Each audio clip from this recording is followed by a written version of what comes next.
Hello and welcome to SEGA News Bits Extra. I'm your host George, and with me is Barry.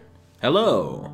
And today's a post-Christmas episode, so that means we have like more mass on us because of all the food we ate. So this is like an extra large episode, technically, I guess. Yeah. According to the weight scale. The first bit of news we're talking about is actually kind of an interesting one that garnered a lot of discussion on the blog. Basically, that Sonic Team and SEGA CS2 team are developing the upcoming Sakura Wars game, which is being called Shin Sakura Wars as of right now. We've heard a little bit about this, which is kind of weird because I feel like the people that are talking about this game aren't even working on the game. Like, first it was Nagashi saying that, like, oh, it looks really high quality. He's not working on the game, but thank you for letting me know.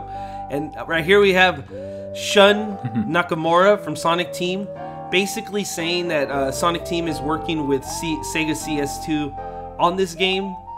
A lot of people have been kind of rumoring that a lot of the people from Sonic Team have been laid off from SEGA. But he talks a little bit about how a lot of the staff from other teams that were put into Sonic Team have been leaving to work on Valkyrie Chronicles projects or now Sakura Wars projects.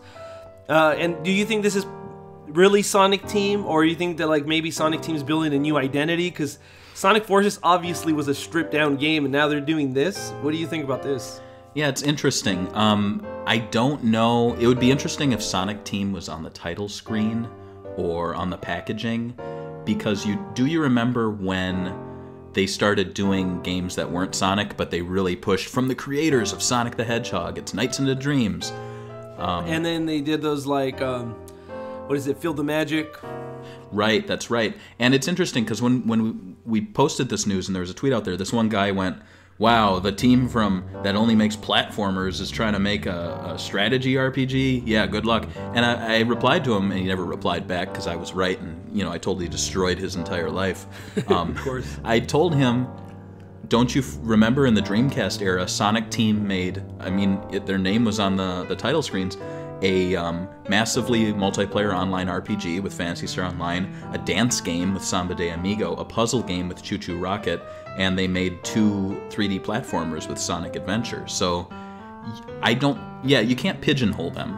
Yeah, and not only that, I think they also absorbed a bunch of teams. Like in the mid-2000s when Sammy bought them out, they restructured, and you could tell back then the number one focus was Sonic the Hedgehog. I feel now with Atlas, they want to take more risk with other franchises and actually listen to fans. And if you didn't know, this game was actually one of the top requested Japanese games. And if you look at the list, they've almost checked out almost every single one of those. Not every single one, but a lot of them. Right. So I'm not surprised that they're trying to take out other people and form other teams and doing other things that are not Sonic. I don't think that means that there's going to be less Sonic, but maybe more focus on quality, hopefully, going forward. But we'll see. Anything else you want to say about this story? I think people just need to kind of chill out about the whole team structure. It's really clear that CS2 is insanely large. There's a lot of people in it.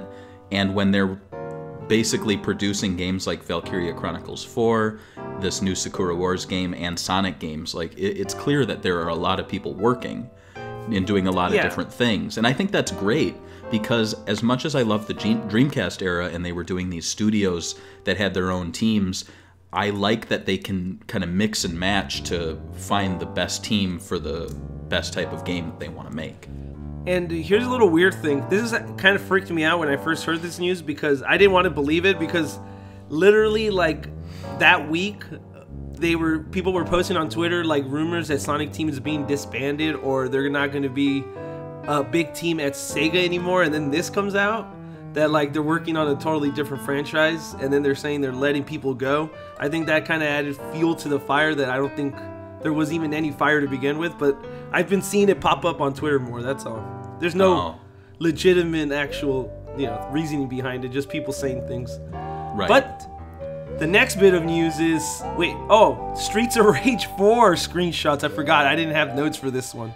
So we got 6 exclusive IGN screenshots plus a GIF. I feel like the GIF is the most interesting bit of this, but the screenshots show more of the art style. I think I thought at first it looked too bright, but now I like the textures, very earthy tones on the backgrounds. I think it looks pretty cool. I mean, it's way sharper than the Sega Genesis games. That's something we're gonna have to, learn to live with. I know a lot of people wanted a pixel perfect, like Christian Whitehead sequel. But I do love the way that they kind of like brought all these characters. It doesn't look. I don't know if you played the remake where they did the HD graphics for Street Fighter 2. Yeah, I didn't like the way that looked. It looked too fake. Like, I don't know, it looked weird. It looked like flash art. I don't know. It was strange. This looks a lot more, I guess, smoother, in my opinion. What do you think about the art?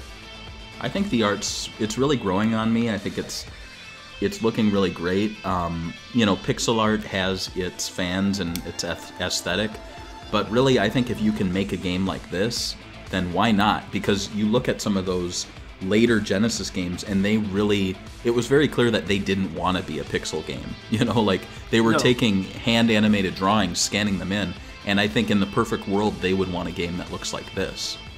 And, when I look at stuff like Sonic Mania Adventures, I'm like, oh, I love Sonic Mania. I think it's a great game. I like the graphics, I like the throwback. I think they did it perfectly in that time because, they only had a certain budget to show Sega that this would work. Right. I think now that we know it works, I would love to see like a hand-animated Sonic Adventure, like the animated, cartoon, That would be awesome. Cool.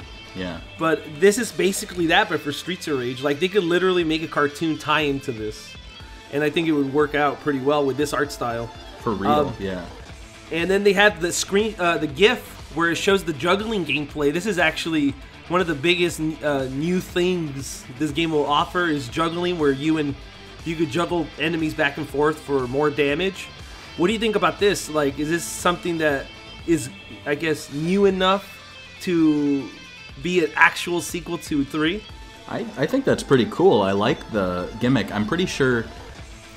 I mean, a lot of games did this in the past, though, right? Because I'm pretty sure Hyperstone Heist with Ninja Turtles from Konami did this. But not as, this is, pretty flashy. Yeah, but this looks even cooler. I really like this concept. And then we got Pine Pot again, obviously. Gotta go there sometime. They're being really secretive with this project, and I know we're going to hear more about it next year, so I can't wait. Right. Yeah, they are being secretive, and I think the strangest thing is the music. People are saying, where's who, Yuzo Koshiro? Yeah, Yuzo Koshiro. And yet they were at a Yuzo Koshiro concert, and, they will like things that have his music, so I'm wondering if that's their big announcement, that he's coming back.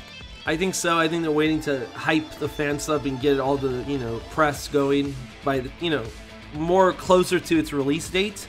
Yeah. So this is going to be the last Sega News Bits Extra for the year. What was your favorite thing that happened in any medium in 2018? Wow. You're putting the gun to my head. Yeah. Favorite thing to happen in any medium. Dude, things have been blending in. I'm like, was that 2017 or was that 2018, right? It's been a crazy, 2 years. I get, you know what? There was, a good solid month where I was all about Sonic Mania. And I, I was all about the merch that they were putting out and the cartoons leading up to it. So I guess I will say the whole, the Sonic Mania Plus double hype. It was just fun. Not only that, it was just the whole community was positive in Sonic. Sure, you had those little guys, those edgelords that sit around talking about Sonic Adventure 3. And you know what? If you guys want Sonic Adventure 3, more power to you. I just don't like when they try to drag the other fan bases down when they're happy. Right. But it felt like a lot of the, I don't know, man. I don't know if a lot of people remember even before 2010, the Sonic community was so angry. Sonic Retro used to be considered one of the most, angry communities because all they did was whine, right? Right. And I feel like finally you got those people to be happy. And that's beautiful. Yeah. There was so much Especially love. with Mighty and Ray. How about you?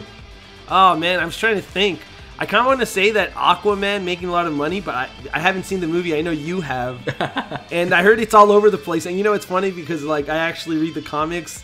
And I'm just not I'm not that thrilled about comic book movies, but I do like that they get when, a D, C, very low ranked hero gets the like credit it deserves in the big screen. It's kind of like when you follow Spider-Man or something, and then you finally see him become an Avenger, and then you're like, oh hell yeah, go. Right. That's how kind of I feel for Aquaman as a character that like got shit on for so many years with all these cartoons, you know, and memes. And finally he gets his own movie. It's going to be kind of like when Knuckles gets his own game, finally. And it wins awards. Right. He's only a meme right now, but soon he'll be an award-winning game. Is that your 2019 prediction? I'm hoping. I always hope that like Sega finally decides to like just make games on like their own solo games of Sonic's friends if they don't want to put them in a Sonic game. Yeah, why not? Smart. I mean, Nintendo makes so much money off of Yoshi games. Yoshi is lame. Knuckles is way better than Yoshi. Sorry, everybody. And anyway, that's how we'll close up this episode of Sega News Bits Extra. Thanks again for the support. We'll see you guys next year. Wow. Have a happy new year. Bye.